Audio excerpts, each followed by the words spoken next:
Welcome to our channel. हम सब 9th class का जो भूगोल है भारतीय भवन का उसका क्वेश्चन आंसर कर रहे थे।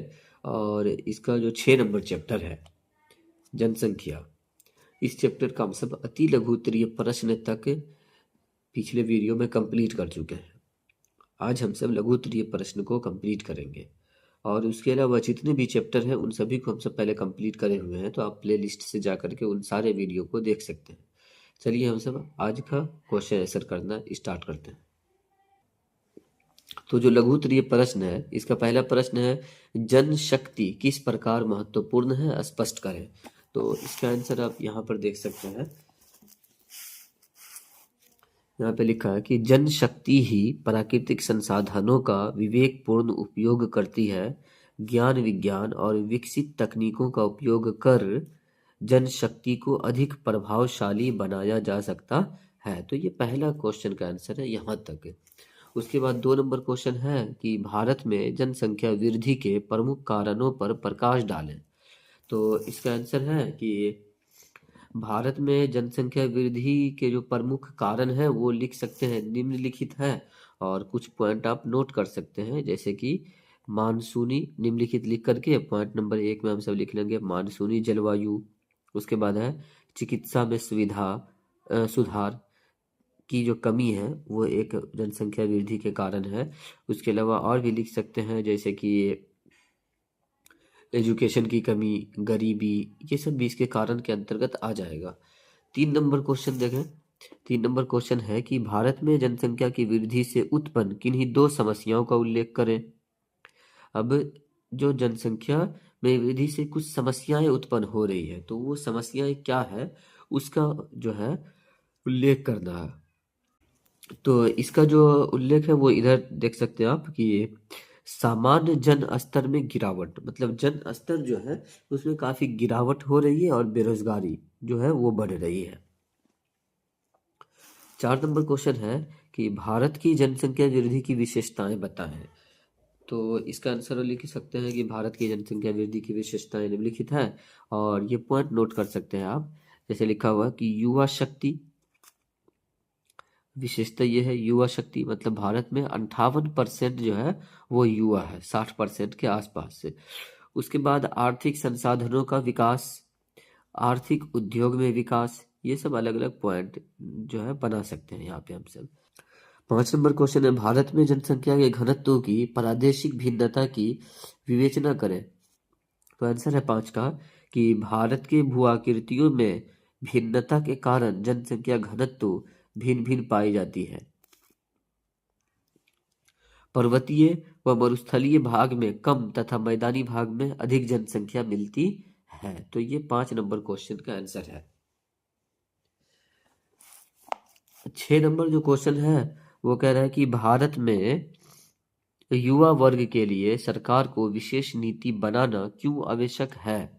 तो 6 का आंसर है कि भारत के जनसंख्या युवा की जनसंख्या, भारत की जो जनसंख्या है उसमें युवा की जनसंख्या जो अधिक है, जो बेरोजगारी के कारण भटक रहे हैं और वे आपराधिक प्रवृत्ति अपनाने लगे हैं। युवा शक्ति का उचित उपयोग कर देश की प्रगति तेजी से बढ़ाई जा सकती है।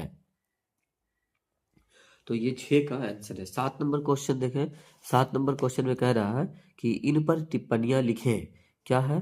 पहला में जनगणना, जन्म दर, लिंग अनुपात, किशोर वय, जनसंख्या, राष्ट्रीय जनसंख्या नीति और साक्षरता। तो 7 नंबर क्वेश्चन में अगर हम बात करें तो 7 नंबर क्वेश्चन का जो पहला है पॉइंट नंबर 1, इसमें कह रहा है, जिसमें जनगणना के बारे में बताना था, उसका आंसर है वह प्रक्रिया जिसमें एक निश्चित समय में देश की जनसंख्या से संबंधित सूचनाओं का संग्रह, संकलन और प्रकाशन होता है, उसे ही जनगणना कहते हैं। 2 नंबर में लिखा हुआ है जन्म दर। तो जन्म दर का परिभाषा है, कह रहा है कि प्रति 1000 व्यक्तियों पर एक वर्ष में जन्म, यहाँ पे लिखा हुआ है, लेने वाले की संख्या को जन्म दर कहते हैं। उसके बाद था फिर 3 नंबर में कि लिंग अनुपात। तो लिंग तीसरा का आंसर है जिसमें लिंग अनुपात लिखा हुआ था। लिंग अनुपात का परिभाषा हो जाएगा कि 1000 पुरुष में महिलाओं की संख्या को लिंग अनुपात कहते हैं। एक वर्ष में अगर 1000 पुरुष का जन्म हो रहा है तो कितने महिलाओं का जन्म हुआ, इसी चीज को जो है लिंग अनुपात कहते हैं। 4 नंबर में लिखा हुआ है किशोर वय जनसंख्या। किशोर वय मतलब किशोर अवस्था की जो जनसंख्या है, तो इसके बारे में कह रहा है कि 10 से 19 वर्ष तक के उम्र को किशोर अवस्था माना जाता है। तो किशोर अवस्था के बारे में जो पूछा जा रहा था, तो उसका आंसर ये हो जाएगा कि 10 से लेकर के लगभग 11-12 वर्ष भी माना जाता है। तो 10 से 19 वर्ष के बीच के जो भी व्यक्ति है उनको हम सब किशोर अवस्था में मान सकते हैं। किशोर अवस्था के बाद लिखा हुआ है राष्ट्रीय जनसंख्या नीति। तो राष्ट्रीय जनसंख्या नीति का आंसर हो जाएगा कि राष्ट्रीय जनसंख्या नीति को उद्देश्य राष्ट्रीय जनसंख्या नीति का उद्देश्य जो है वो 2045 तक जनसंख्या को स्थिर करना है। इसके अन्य उद्देश्य में देश का विकास, सामाजिक सुरक्षा, 14 वर्ष तक के बच्चे को निशुल्क शिक्षा शामिल है। और लास्ट में लिखा हुआ था साक्षरता। तो साक्षरता का तो परिभाषा यहाँ पे नहीं लिखा हुआ है, लेकिन आप लिख सकते हैं कि साक्षरता कहते हैं कि हमारे देश में कोई भी ऐसा व्यक्ति जिसका उम्र 7 वर्ष या उससे अधिक है और वह किसी भी भाषा को देख करके पढ़ सकता है या लिख सकता है, तो उसको हम सब साक्षर मानेंगे और इसी चीज को साक्षरता कहते हैं। तो साक्षरता का परिभाषा जो है ये हो जाएगा। 8 नंबर क्वेश्चन था स्वस्थ जनसंख्या किस तरह लाभकारी है, स्पष्ट करें। तो 8 का भी आंसर यहाँ लिखा है, कह रहा है कि स्वस्थ जनसंख्या होने पर सरकार के खर्च जनता के स्वास्थ्य संबंधी क्रियाकलापों पर कम होंगे। उसके बाद है कि बचे हुए धन को, जब खर्च कम होंगे तो बचे हुए धन को आर्थिक संसाधनों के विकास पर लगाया जाएगा। देश के विकास का पहला मापदंड है जनसंख्या का स्वस्थ होना। तो ये 8 का आंसर है। 9 नंबर जो क्वेश्चन है, 9 नंबर क्वेश्चन में कह रहा है कि व्यावसायिक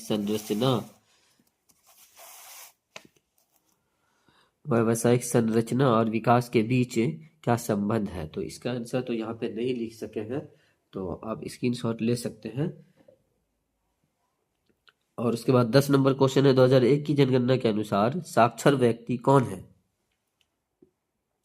तो इसका भी आंसर यहाँ नहीं लिख सके हैं, तो आप ऐसा करें कि इस क्वेश्चन का भी स्क्रीनशॉट ले लें। आज के लिए इतना ही। अब जो दीर्घ उत्तरीय प्रश्न बचा है, दीर्घ उत्तरीय में हालांकि 2 ही प्रश्न है, लेकिन हम सब इसको नेक्स्ट वीडियो में ही करेंगे क्योंकि इसका आंसर जो है वो थोड़ा सा बड़ा है। तो आज के लिए इतना ही। अगर आपको यह वीडियो अच्छा लगा हो तो वीडियो को लाइक करें, शेयर करें और चैनल को भी सब्सक्राइब कर दें ताकि इस तरह के प्रत्येक वीडियो की नोटिफिकेशन आप तक पहुंचती रहे। मिलते हैं नेक्स्ट वीडियो में।